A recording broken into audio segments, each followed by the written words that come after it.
जय श्री राम दोस्तों, कामिका एकादशी के महत्व के बारे में बात करेंगे। एक बार अर्जुन ने श्री कृष्ण से कहा, हे प्रभु, मैंने आषाढ़ माह की शुक्ल पक्ष की देवशयनी एकादशी का विस्तार से वर्णन सुना था।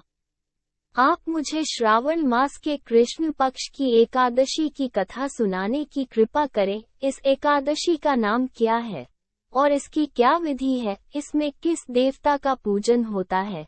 इसका उपाय करने से मनुष्य को किस फल की प्राप्ति होती है?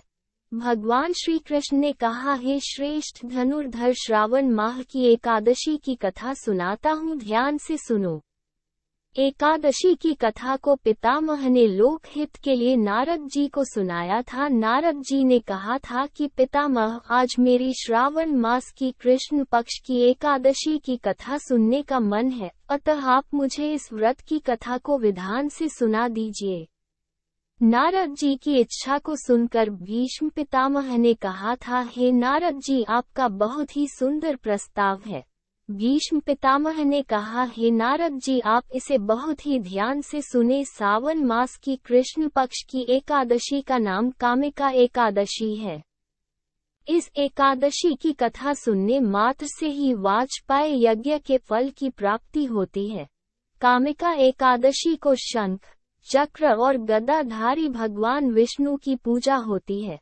जो मनुष्य इस एकादशी को धूप दीप से भगवान विष्णु की पूजा करते हैं, उन्हें गंगा स्नान से भी अधिक फल प्राप्ति होती है।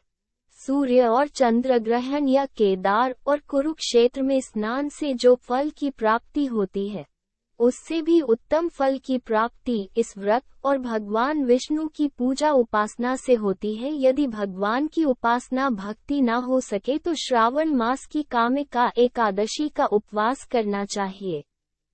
संसार सागर के पापों से मुक्ति के लिए भी इस एकादशी का व्रत अवश्य करना चाहिए। स्वयं भगवान ने अपने मुख से कहा है कि जो मनुष्य को आध्यात्मिक से जो फल प्राप्त होता है, उससे कहीं अधिक कृष्ण पक्ष की कामिका एकादशी के व्रत से प्राप्त होता है। इस उपवास के करने से नहीं तो मनुष्य को यमराज के दर्शन होते हैं और न ही नरक के कष्ट भोगने पड़ते हैं। वो मनुष्य स्वर्ग का अधिकारी हो जाता है जो एकादशी के दिन भगवान विष्णु की पूजा करता है। हे नारद जी, मैं भगवान की अति प्रिय तुलसी जी को प्रणाम करता हूँ। तुलसी जी के दर्शन मात्र से ही मनुष्य के सारे पापों का अंत हो जाता है और शरीर के स्पर्श मात्र से ही मनुष्य पवित्र हो जाता है। जो तुलसी जी को भगवान के श्री चरणों में अर्पित करता है, उन्हें मुक्ति मिल जाती है। जो मनुष्य एकादशी को जागरण करते हैं और दान करते हैं, उनके पुण्यों को लिखने में चित्रगुप्त भी असमर्थ होते हैं। एकादशी के दिन जो भगवान के सामने दीपक जलाते हैं, उन मनुष्यों के पितृ स्वर्ग में अमृत पान करते हैं।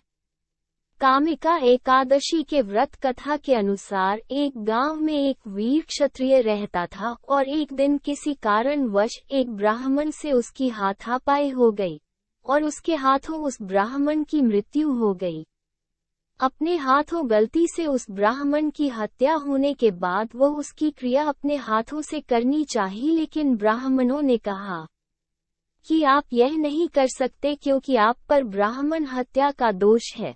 पहले पश्चाताप करके इस दोष से मुक्त हो जाओ और तभी हम तुम्हारे घर भोजन करेंगे। इस पर क्षत्रिय ने पूछा कि इस पाप से मुक्त होने का क्या उपाय है? तब ब्राह्मणों ने बताया कि श्रावण मास की कृष्ण पक्ष की एकादशी का व्रत एवं भगवान की पूजा करके तथा ब्राह्मणों को भोजन करवाकर उनका आशीर्वाद लेने से इस दोष से मुक्ति पाई जा सकती है। और इस प्रकार ब्राह्मणों के बताए अनुसार श्रावण मास की कृष्ण पक्ष की एकादशी का व्रत और भगवान विष्णु की पूजा कर उसने ब्रह्महत्या के पाप से मुक्ति पाई। कामिका एकादशी की व्रत और भगवान की पूजा करने से मनुष्य अपने पाप से मुक्त होकर स्वर्ग का भागीदार होता है। इस प्रकार की और धार्मिक कथाओं के लिए हमारे चैनल को सब्सक्राइब करें और इस वीडियो को लाइक करें।